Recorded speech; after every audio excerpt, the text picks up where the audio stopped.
All right, good morning, everybody. We are live with our pre-market analysis, getting ready for the day, getting ready to day trade.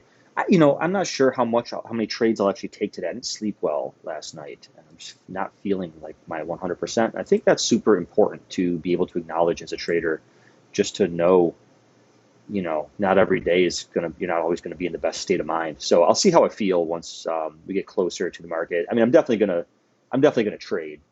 It's just a matter of like how aggressively I'll trade, I guess. I'm gonna probably try to take it a little bit slower. So let's start. I left everything on here that I had from yesterday because this like section right here is our overnight, and we can see like it's pretty boring overnight session. So let's just take a look at kind of what occurred yesterday. We had been watching this. This was sort of our, I believe, like 4 hour channel here, and kind of just talking about how we're building value up here in this range, close to our previous all-time highs, like really close to our previous all-time highs. This is the line right here, this blue line. And by the way, this is a 15-minute chart. And you can see we kind of came up into that area and rejected previously. And this time we've come up and we're holding, but still struggling a touch. Now, I do still think that I'm optimistic here. The fact that we are building quite a bit of volume up here, I think it's promising. That there's potentially some accumulation occurring and getting ready for a breakout. But I am a little bit cautious about the fact that we keep coming up this area and then really struggling quite a bit. And if we zoom out, as we are often wont to do, let's just take a look at that bigger picture again, just so we sort of have that in our mind, the bigger picture of where liquidity and volume have been building. And so this fixed range volume profile, I love that TradingView has this tool, because on a lot of other platforms, it's something you would have to purchase from somewhere else, like on NinjaTrader and stuff like that. So I love that they have this built in. So I can just kind of capture basically just this whole, what we would call a balancing area, right? We can see that the profile looks kind of like a bell curve. It's weighted a little bit towards the top, right? Because we are in an uptrend. And as we've come down here, there's definitely been some volume. A lot of that's probably from this consolidation over here. Like there probably won't be as much volume down there if I just grab this. You can see it just sort of floats off. So it's just the volume from these spikes down where, price was exploring down here, and there wasn't a lot of action. So the buyers just came in and pushed things back up, right? There weren't a lot of people willing to sell that low. So when the buyers decided this was a good price, a good value, and there wasn't a lot of people selling at that price, we got a pretty aggressive push, and that brought us right back up to what is at least now our point of control. I don't know if that was the point of control at that moment in time, but that's what it kind of brought us back up to. And you can, by the way, if you want to, if you click this developing POC thing, that'll tell you. So yeah, the point of control was down here, and then at this point it was up here. So yeah, the point of control has been pretty stable since April 28th, right? So we've been basically just gyrating around this area, and you can see that acted as a pretty strong resistance there. This time we poked it and then pushed through, and now it's acting as support. So that's definitely a level that I think is important for us.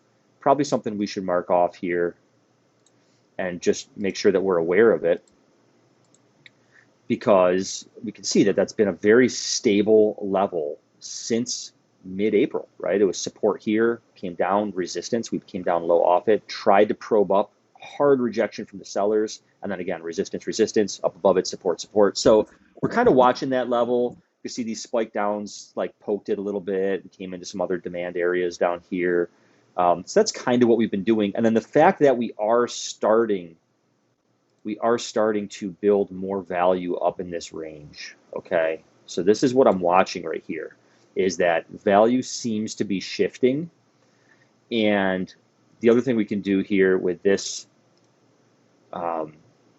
area is we can also turn on, I'm going to turn this off so we don't have too much stuff, but this developing value area, and we can also see, let me make that brighter so you can actually see it.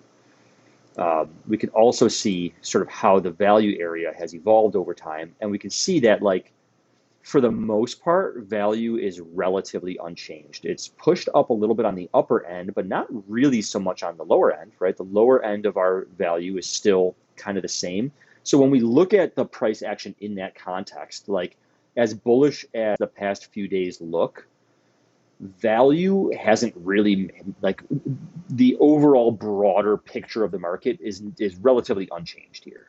Okay, so we really need to see value push up more if we're really going to start to rally more off of this stuff. And of course, we can zoom in on just this upper balancing area here as well, right?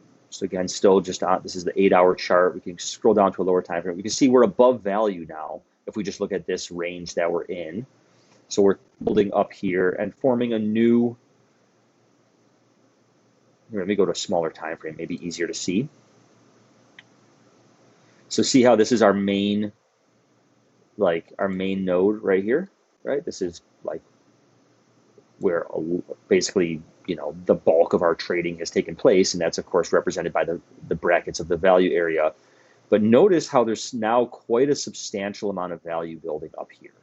And that's what I've been talking about over the past few days, that as we're building value up here, that's preparing us for a potential breakout, because we're finding price acceptance at these levels, right? Both buyers and sellers are saying like, yeah, sure, this seems fair at this point, right? That's what the volume profile is telling us.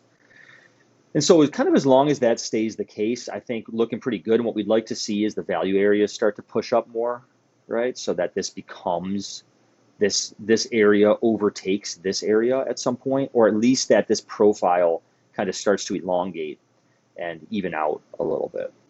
So we're bullish, but we're sort of like cautiously bullish, because there's a lot of struggle here at these levels still, quite a lot of struggle. And I think that, you know, again, we just want to be aware of all of that stuff. Let's get rid of some of these drawings so we're not confusing ourselves too much. And let's just focus in on the past few days. So for the past 3 days, we have just been basically trading a range. Okay, 3 days straight trading the upper and lower brackets of this range. So I think right away, you know, again, we want to be super aware of this stuff that we're in. And I'm, you know, it's like,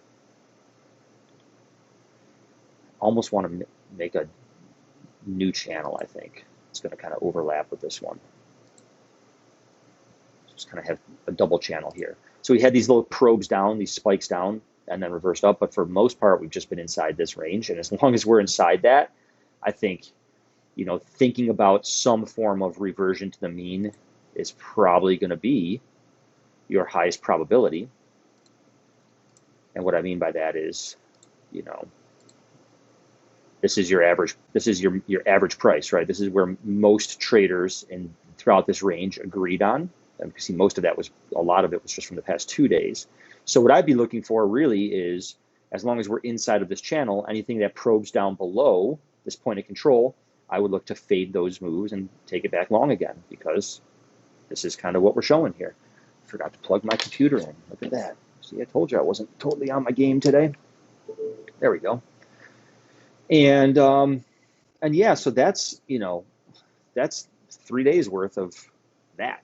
We can't really say much more than that, I guess. Let's just look at, this is yesterday's open session.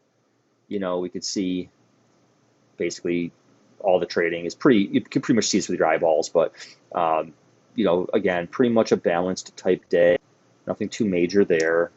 The other thing that I sometimes like to look at is just our daily session volume. And this, for some reason, every day I've had to remove this and redo it, which is somewhat irritating. So let's put that on. And again, what do we see here? If we just look at kind of the value areas, right? So this is the lower end, upper end. It basically matches up exactly with this newer bracket that we just drew, right? So we've got sort of like this yellow bracket within a yellow bracket, because the upper range is sort of the same here. So inside day, little bit of higher value, right? So this value area's top was here, and this one went up to here, but overlapping quite a bit. And then this one was another, so far today, has been completely inside of yesterday's value, right? Yesterday's value is sort of the top end of this range. Lower end of value is basically the bottom end of the range that we've been in for, the past few, I'm just for the past few hours, basically, from the overnight session. And yeah, we're basically just staying entirely within yesterday's value area. So what I'd like to see, if today is going to be a bullish day, is that we open up definitively above yesterday's value, so really above this channel, really start to show some price acceptance up there instead of these rejections. Because again, if we look at this sort of big picture, what we'll see is that, just to get this back up here, see the volume's thin up here, and every time we've come up into that area, we've just reversed back down and kind of tested back the other side of this thing, or at least come back down to the mean. Now, I'd be cautious to short this because up here, back down to the mean, not a lot of meat on that bone, right? But if we dip down low and then you get a reversal on a smaller time frame or some sort of a buy signal on a smaller time frame, you've got a much better target to take that up to your average prices up there. And so I think that would be a higher, not necessarily a higher probability trade, but a better risk reward type trade if we're going to trade inside of this channel from like a intraday standpoint, but not necessarily a scalping standpoint. So other than that, overnight was super boring. It's the 5-minute chart. There's not really a whole lot to say here, right? We're just in these brackets. So, this price action is really, really sloppy. I personally have no interest in trading anything basically about this price action here. Super sloppy. We can see our volatility meters. This is the 15-minute volatility. It's been, very low, which is, of course, you can see that with your eyeballs. And this is our 5-minute volatility, which this is currently a 5-minute chart. So we can see we get these little spikes of volatility, right? As this volatility starts to turn positive, a little bit more volatility in here, turns a little bit positive, but like really not a heck of a lot, to trade off of. So usually for me, and just to sort of reiterate, this is one of our indicators that our members have access to. It's the DPM volatility meter. And if you're good at reading price action, you probably don't need this. But for those of you that are newer, it's a kind of a handy tool. And basically with some of the settings that we use, what we look for is if we're going to be using any type of trend following strategy for our scalping, if we're trading off of like 1 or 2 minute charts, then we'd want this 15-minute volatility to be positive, so in this purple zone, and rising, so like this lighter purple, or green, right? Green means it's like really high volatility, and whether it's rising or falling, like definitely just take trades, okay? But once that volatility starts dropping, we know things are kind of starting to compress a little bit. You can see like here, we had some really good trading as long as this was this lighter pink color, and then as it started dropping, what that's telling us is volatility is compressing, and you can see on the chart, I mean, that's exactly, we just compressed for the whole rest of the day. So obviously we're not even close to what we need to be tradable right now with the 15-minute being negative. We're not doing trend following strategies. Now we do have some mean reversion strategies, right? So we've got this whole sort of chunk of stuff in here that would have worked really well for mean reversion. And with our volatility meter, the ideal conditions for mean reversion would be the 15-minute is negative and falling, so the darker gray color, and the 5-minute is also negative. So basically, you've got this range in here, mean reversion's working really good. This little pop of it, rising, but for the most part, again, it's just been falling. So really throughout this whole section, you can see that anytime we probed outside of value, you can basically just enter on a limit, fade that move, and take it back to the mean. And those strategies work really well as long as we're down in these lower zones on volatility. So we can use the volatility meter to give ourselves a trade style bias. I've talked about this the past few days, but not just having a bullish or bearish bias, but having a bias of trading style, right? If we want to be able to enter a market, especially if we're trading just one instrument like the S&P 500, you're going to be much more effective if you have strategies for trending markets and then a different strategy, different entry criteria for ranging markets, right? And we definitely want to be aware of what kind of market that we're in. Right now, we're a little bit in no man's land, right? So our 5-minute volatility is positive, but the 15 minutes still negative. So we're not really in ideal conditions for mean reversion, but we're also not yet in ideal conditions for trend following. So this is that maybe we just want to stay on our hands a little bit, right? Stay out of the market a little bit until we kind of get more towards one or the other. Not to say that you can't trade when it's like this if you are good at reading price action, but again, um, we use this indicator as a filter. We don't take buy or sell signals off this, and this doesn't tell us whether to go long or short. It just tells us whether the current market conditions are good for the type of trading strategy that we're using, right? It's a filter, and it's helpful for newer traders. Um, so yeah, that's kind of what we're looking at right now until we get something's got to happen here. Either the market's going to kind of continue to compress and stay flat, and we continue doing mean reversion, or I think more likely than not, with as flat as this has been, it would be nice to see us break out into some sort of trending day, or at least even if it's not like a full blown trending day, like even if we like yesterday, right? You can call this a trending day, but really we went down, we came back up, we ended very neutral, right? But within that entire neutral day, volatility was quite high, and there was plenty. We did trend following all morning, and basically made two really nice trades right off the bat, and then called it quits for the day. Right as we started to balance here, I think our last trade was off of this retracement, taking it down, and we got out, and that was around 10:30, and then we were done for the day at 10:30, right? Which is usually ideal for me to be done early. Um, so even though it was ultimately a balanced day, there was enough volatility within that balancing to give us some trend following opportunities on a smaller time frame, right? And this volatility told us that. So yeah, that's what we got. I do still have hedges on using Nasdaq, and I use the Nasdaq futures chart wherever it went. There it is. Use the Nasdaq futures chart, but I took my hedges on SQQQ, which is the inverse ETF.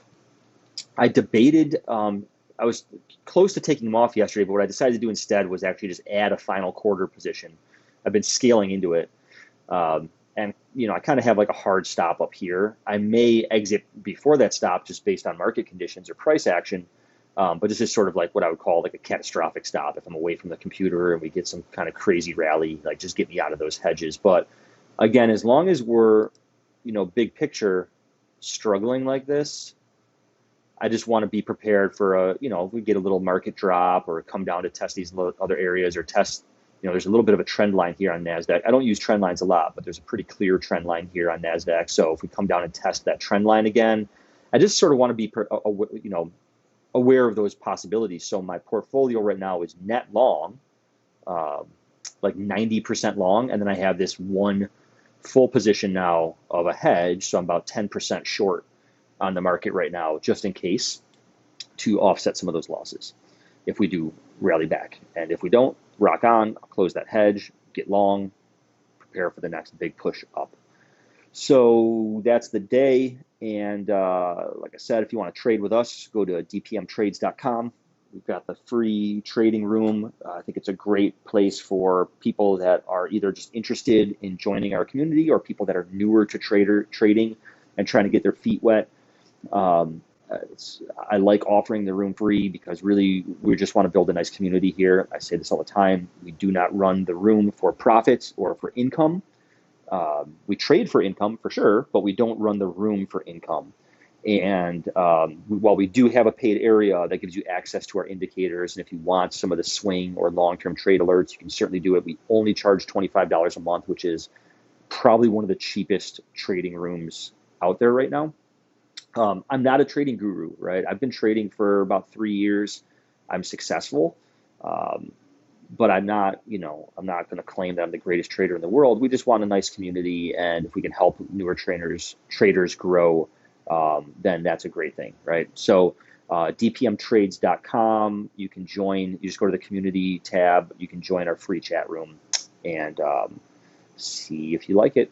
And otherwise, we'll just keep posting. I'm trying to post these analyses between 8:30 and 9 every day. Sometimes it's a little bit after 9. Generally, definitely before the opening bell, because usually the opening bell, I am focused on looking for entries and yeah, so hopefully this helps you guys today, give you some stuff to look for.